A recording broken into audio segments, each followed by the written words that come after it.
My name is Amy. I studied Accounting and Finance and I graduated in July 2025. So I'm from Mauritius, where I live with my parents and family.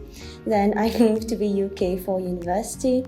So my educational journey in Mauritius was similar to the British curriculum. So I did my IGCSEs and then I pursued my A-levels in accounting, mathematics and economics. So I chose Warwick because of the excellent academic reputation that it has in accounting and finance, and also the diverse community here feels very supportive. I chose accounting and finance because of the course structure. It really appeals to me.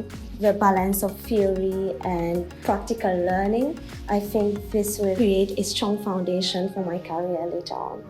So the Warwick Global Excellence Scholarship is given to international students.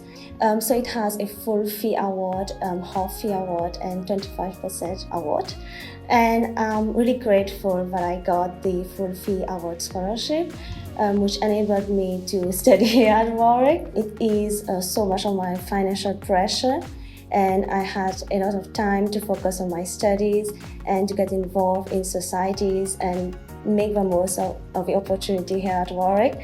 And in terms of my long-term goals, it really helped me access all the support like available here at Warwick. For example, the WBS Careers team.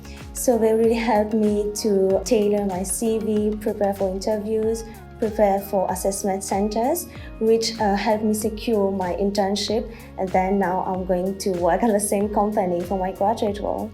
So now that I have graduated, I will be working in audit at PwC London, and at the same time, I will be working towards the ICAEW Chartered Accountants qualification.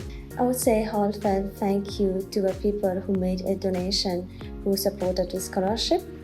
It had a real impact on my journey at university, and it helped me grow both personally and academically, and it truly means a lot to me. And becoming a Warwick alumni is something that I take with pride because I'm really grateful to be part of an incredible global community who shape who I am today.